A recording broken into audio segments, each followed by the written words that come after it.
We're live from New Delhi. You're watching DD India Live, India's voice to the world. I'm Lipakshi Khurana. Coming up in the next 30 minutes. Calls for a hostage deal gain support after Israel Army probe says military operations in Gaza led to killing of 6 hostages. Netanyahu claims progress in talks in Qatar.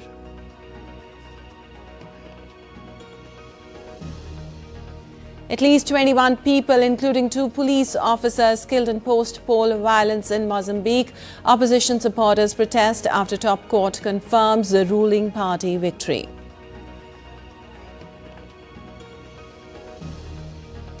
Famine spreading in war-torn Sudan and is projected to expand even further, says UN-backed report.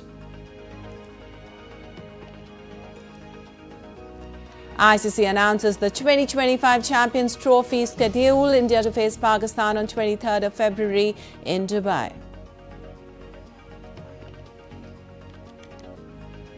And from exchanging gifts to visiting church, world sings a carol of unity to celebrate Christmas.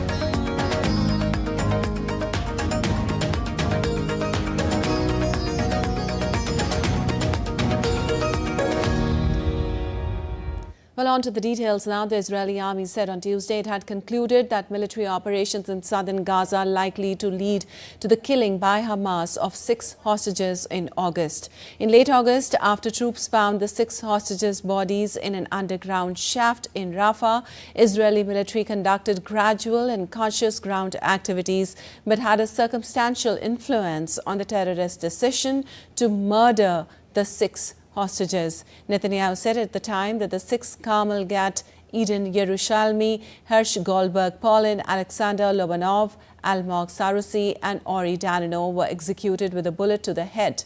The Hostages and Missing Families Forum campaign group responded to the army's statement by calling for action to bring back all remaining hostages.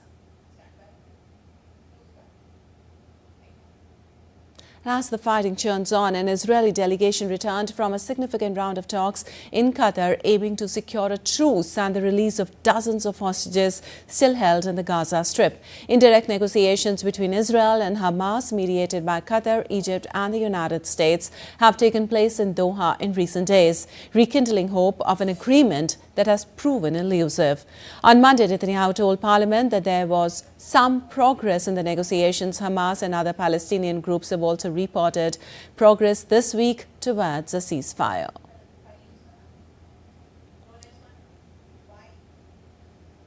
Meanwhile, Lebanon Ceasefire Monitoring Committee held a meeting in Beirut in the presence of caretaker Prime Minister Najib Mikati and Army Commander General Joseph Aoun, nearly a month into a fragile ceasefire between Israel and Hezbollah.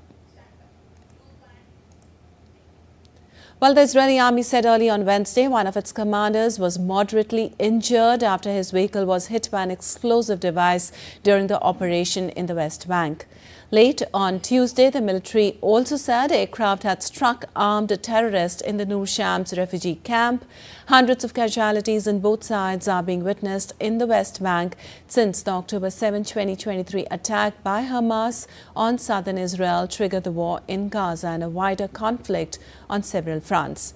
Israeli forces also killed at least 8 Palestinians in the same raid on Tuesday on a refugee camp near the city of Tulkarm, while its forces arrested 18 other wanted individuals and confiscated dozens of weapons.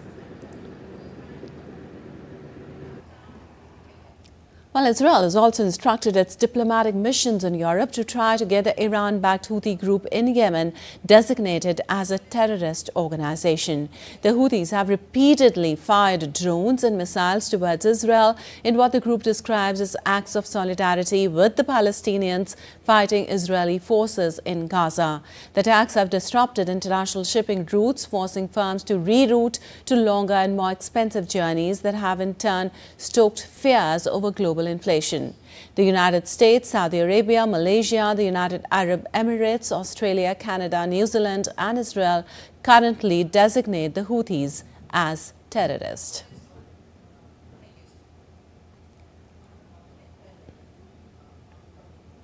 Meanwhile, Israel intercepted a missile launched from Yemen early on Tuesday, marking a significant escalation in regional hostilities.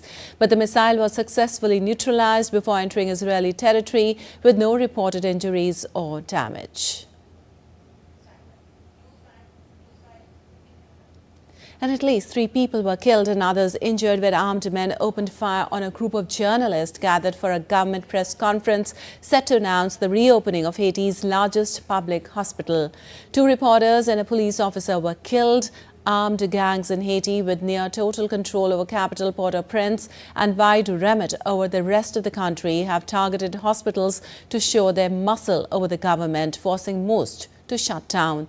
The people of Haiti continue to suffer with unbearable levels of gang violence. Haiti has been engulfed in a wave of gang violence since the assassination in 2021 of the then President Jovenel Moise. The UN says that as many as 5,000 people have been killed in violence in Haiti this year alone, and the country is now on the verge of collapse. Well, as the new regime has taken over in Syria, the minorities, especially the Christians, are yet to feel safe. They're displaying their disappointment that the promises made by the new Islamist leadership have done little to soothe their fears in a country scarred by years of civil war. On the eve of Christmas, many Syrian Christians hit the roads in Damascus in fear, protesting against the burning of Christmas tree in Hama province of the central Syria that has once been a bastion of Assad. They lifted crosses as they rallied on Damascus roads to protest the burning of a Christian tree in the town in Hama province in central Syria. Protesters chanted slogans as they marched through the Syrian capital towards the headquarters of the Orthodox Patriarchate in the Bab Sharqi neighborhood. They say they are native and the new regime should not treat them as foreigners. However, amidst fear, some of the Syrian Christian worshippers attended Christmas Eve Mass at the Greek Melkite Catholic Patriarchate, also known as the Zaytun Church in Damascus. They gathered to show their unity and revive the confidence of the minorities in a country that has been overtaken by Islamic radicals.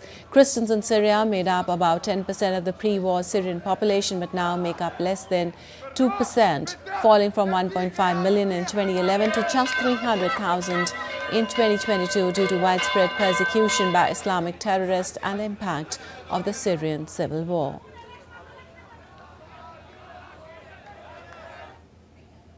Well, the Syrian refugees in Egypt face an uncertain future as new regulations threaten their status following Bashar al-Assad's ouster on December 8th. Hayat Tahrir al-Sham's takeover of Damascus has reshaped global asylum policies, with Egypt suspending residency permit renewals and introducing a law transferring refugee oversight from the UN to the state. Rights groups warn the law's vague refugee definition could lead to deportations. Though Egypt hosts over 159,000 Syrian refugees, officials call refugees an economic burden amid a national crisis. While the law promises rights to work and education, fears grow that Syrians may lose protection as stability returns to Syria. The UN urges Egypt to implement clear asylum procedures, but uncertainty prevails. And violence that engulfed Mozambique after the country's highest court confirmed ruling Frelimo Party presidential candidate Daniel Chapo as the winner of disputed October 9 elections killed at least 21 people.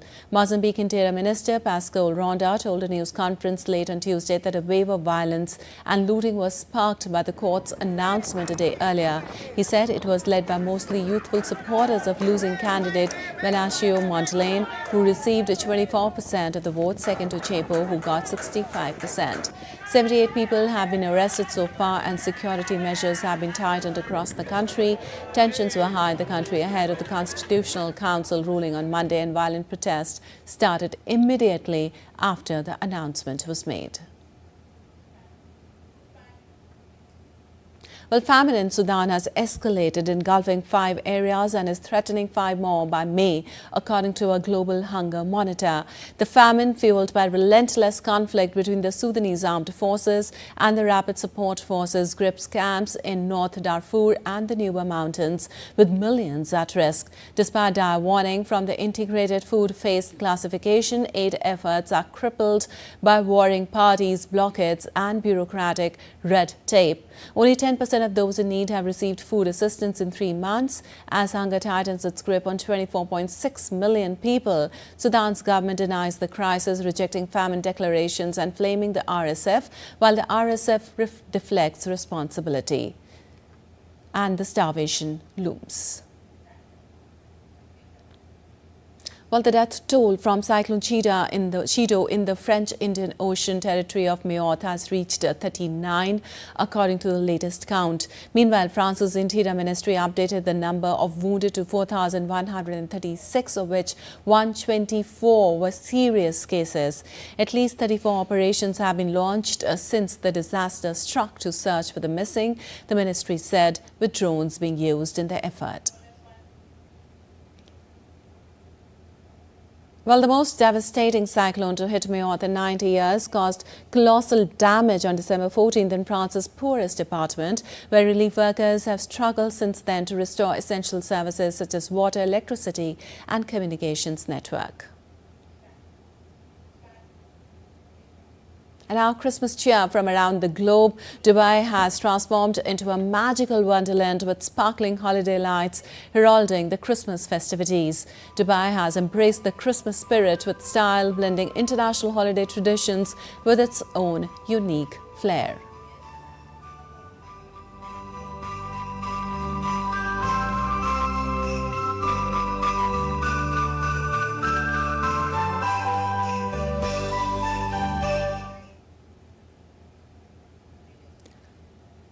Well, Moscow is all lit up with festive lights and decorations ahead of the new year. The city is celebrating the spark of togetherness and love.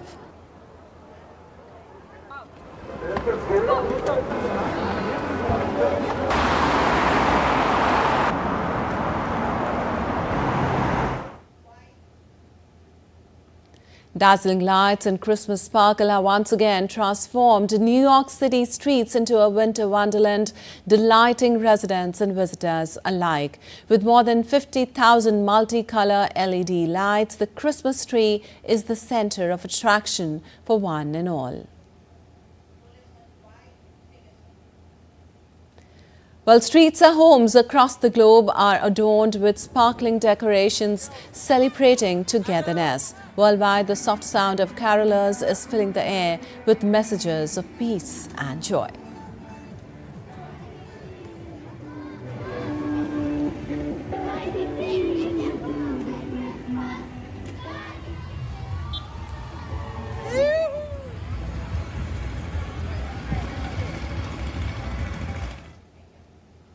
And still to come in this edition of DD India Live.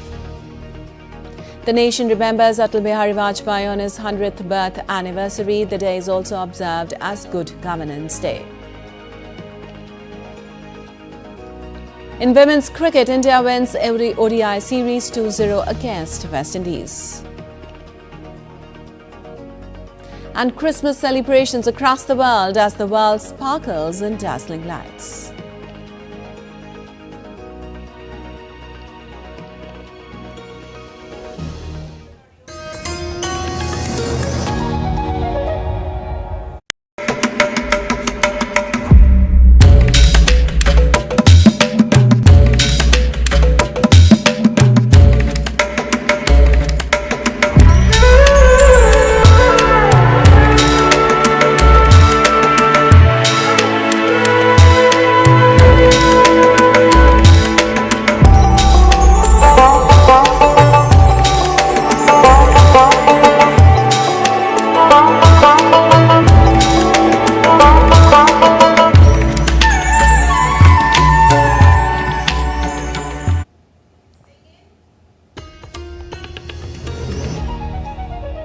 Welcome back. You're watching DD India Live. I'm India-Pak and moving on. Remembering former Prime Minister Atal Bihari Vajpayee on his birth anniversary, which is marked on December 25th every year in India. The day is also observed as Good Governance Day. Born in 1924 in Gwalior, he served as India's 10th Prime Minister for 3 non-consecutive terms, remains a towering figure.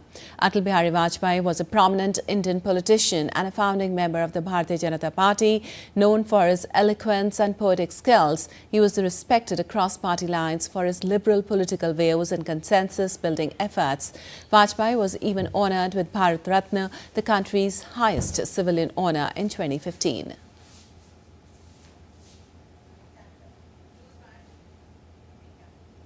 Well, on the occasion of the 100th birth anniversary of former Prime Minister Shri Atal Bihari Vajpayee, Prime Minister Narendra Modi will visit Madhya Pradesh on 25th of December. He'll inaugurate and lay the foundation stone of multiple development projects in Khajuraho. Prime Minister will lay the foundation stone of Ken-Betwa River Linking National Project, country's first interlinking of rivers project under National Perspective Plan. Along with this, the hydropower projects will contribute to more than 100 megawatt in green energy. Prime Minister will release a commemorative stamp and coin marking the 100th birth anniversary of former Prime Minister Shri Atal Bihari Vajpayee.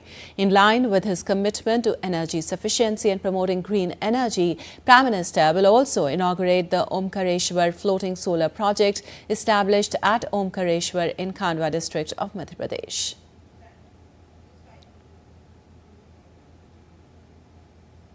And India remembers Mahamana Pandit Madan Mohan Malviya on his birth anniversary today. His birth anniversary is a tribute to his legacy of promoting education, Hindu-Muslim unity and his efforts to revive Indian cultural and spiritual values. A prominent freedom fighter, educationist and the founder of Banaras Hindu University, Pandit Madan Mohan Malviya is remembered for his immense contributions to India's independence movement and social reforms. On December 24, 2014, he was posthumously bestowed the highest civilian honour of India, the Bharat Ratna.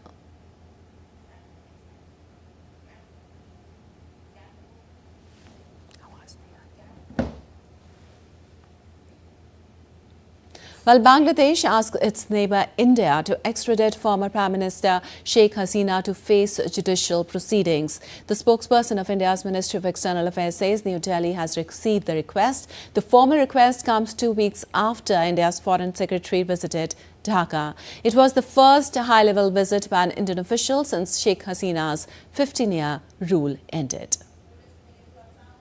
India has received an extradition request from its neighbour Bangladesh. Bangladesh's Foreign Affairs Advisor Tawhid Hussain told journalists in Dhaka that Ms. Hasina is wanted for a judicial process in Bangladesh. Dhaka's request to New Delhi on Monday came 2 weeks after India's Foreign Secretary Vikram Misri visited Bangladesh. Hasina's son Sanjeev Bazid posted a message on social media platform in which he said, and I quote, "We reiterate our position in the fair manner that Yunus-led regime weaponized the judiciary and we express no confidence on the justice system," end quote. He also had a word or two to say about the International Crimes Tribunal of Bangladesh. The ICT is a domestic war crimes tribunal appointed by the Yunus regime, despite proven records of defending war criminals, reportedly spread deliberate disinformation, can and hold farcical trial to serve the interest of Yunus. But the very prosecutor later altered his statement following a media expose. India signed an extradition treaty with Bangladesh in 2013. Under Article 6 of the treaty, extradition may be denied if the alleged offence is of a political nature. Article 8 provides another ground for refusal if the accusation is not made in good faith in the interests of justice. Sheikh Hasina stepped down in the face of counter-white protests led by student groups on August 5th. Bureau Report, DD India. And on to some business news now. The International Monetary Fund has reached a deal with Egyptian authorities, allowing the country access to about $1.2 billion. The deal comes as both sides reached a staff-level agreement on the 4th review under the Extended Fund Facility Arrangement, though the funding access is subject to Executive Board approval. Well, Ivana Vlatkova-Holler, who led the IMF mission involved in discussions with Egyptian authorities, said that the Egyptian authorities have continued to implement key policies to preserve macroeconomic stability despite ongoing regional tensions that are causing a sharp decline in Suez Canal receipts. She also noted that the authorities' plans to streamline and simplify the tax system were commendable, but that further reforms will be needed to enhance domestic revenue mobilization efforts. The discussions culminated in the deal were held in person from November 6th to 20th and virtually afterwards.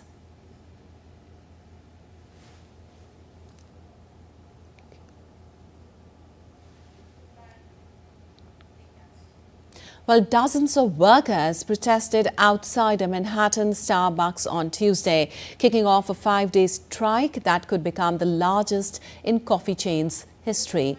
With over 5,000 employees across 300 U.S. stores walking off the job, the strike aims to spotlight grievances over wages, staffing and scheduling. Starbucks workers united claims nearly 300 stores are fully shut down, despite the company asserting 98% remain operational. Strikes have spread across 45 states, including major cities like New York, Los Angeles and Seattle. The unrest follows a breakdown in talks early this month when workers rejected a limited wage increase offer. The strike, set to end Christmas Eve, highlights growing tensions in one of America's largest chains.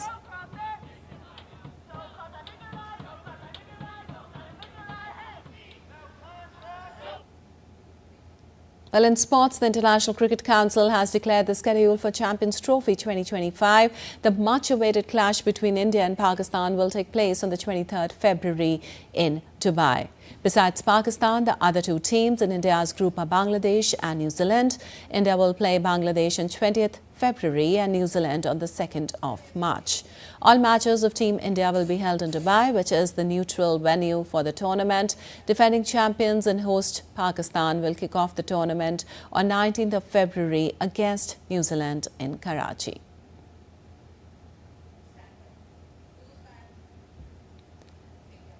And in women's cricket, India beats West Indies by 115 runs in the second one-day international in Vadodara to win the 3-match series 2-0.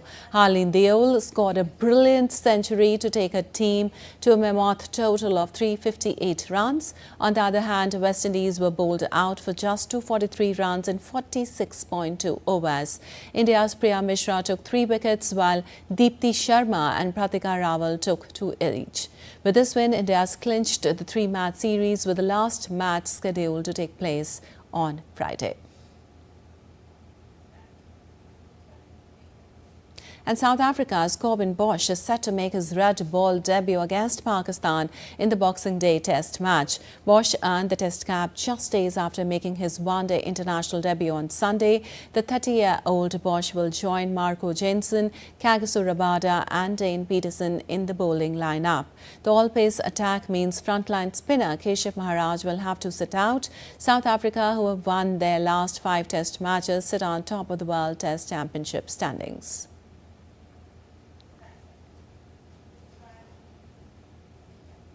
Well, festive Christmas lights sparkle around the globe, casting a warm, magical glow on every corner of the world. From exchanging gifts to visiting the church, the world sings a carol of unity to celebrate Christmas. Take a look. We wish you a Merry Christmas. We wish you a Merry Christmas. We wish you a Merry Christmas and a Happy New Year. We wish you a Merry Christmas. We wish you a Merry Christmas. We wish you a Merry Christmas and a Happy New Year. We wish you a Merry Christmas. We wish you a Merry Christmas. We wish you a Merry Christmas and a Happy New Year. We wish you a Merry Christmas. We wish you a Merry Christmas. We wish you a Merry Christmas and a Happy New Year. We